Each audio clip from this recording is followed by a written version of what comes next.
Welcome back to the Brandon Spano Show, or if you're just getting off work, welcome to the Brandon Spano Show. Second hour here. Chris Harris Jr. will be on in the next segment. I want to talk about the St. Louis Rams. I want to talk about these players. We had a handful of players walk through the tunnels with their hands up in the Don't Shoot sign, I guess to kind of unite themselves with the community, right? Show support to the community. Show support to Michael Brown. Maybe show support to, in their minds, and in the minds of many, African Americans who have been unjustly killed. What we know is that none of us know what really happened. That's what we know, is that none of us know what really happened that day. You can read whatever side of the story you would like to, and if you do enough reading on that side, it'll give you the conclusions that you're looking for.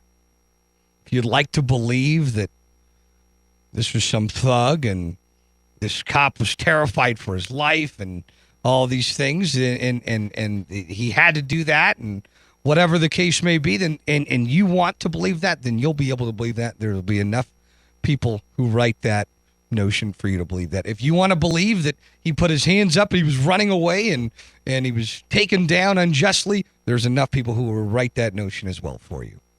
Okay?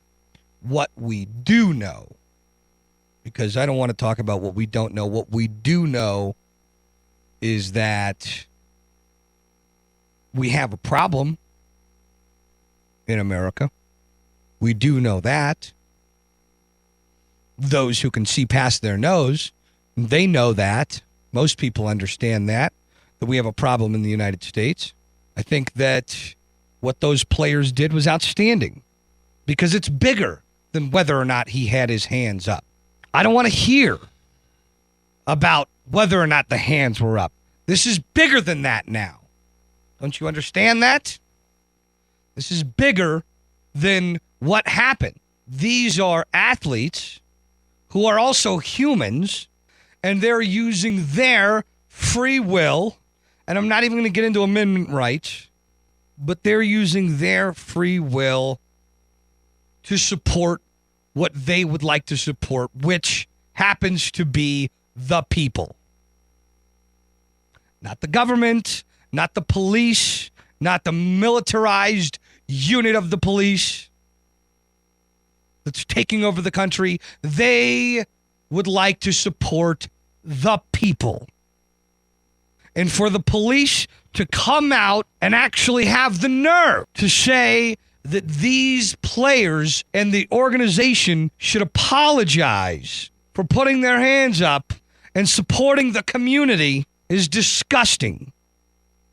The St. Louis Police Department should be ashamed of themselves for the disgusting manner that they displayed by demanding and then lying about an apology.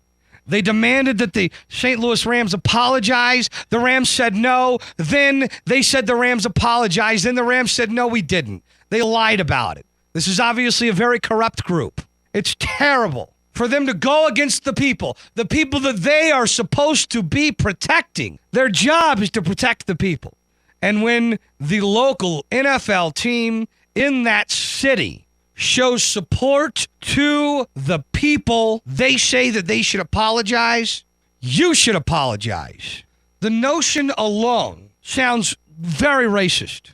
It sounds like somebody's making a call and calling up St. Louis and saying, you better get them boys to put their damn hands down and tell them, stop supporting this. You need to apologize to me. I mean, that sounds, I assume that's how the call went, something like that.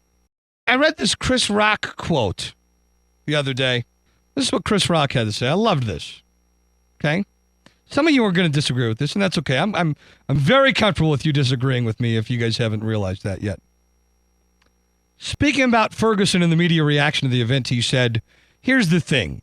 When we talk about race relations in America or racial progress, it's all nonsense. There are no race relations.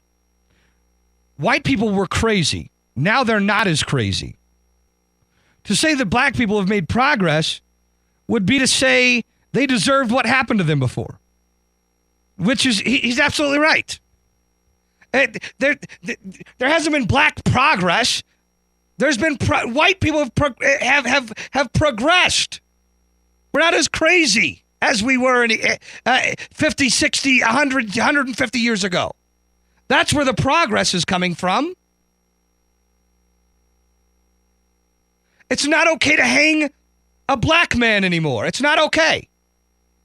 That was okay 100 years ago. Less than that. When my father was a child, there was black and white drinking fountains.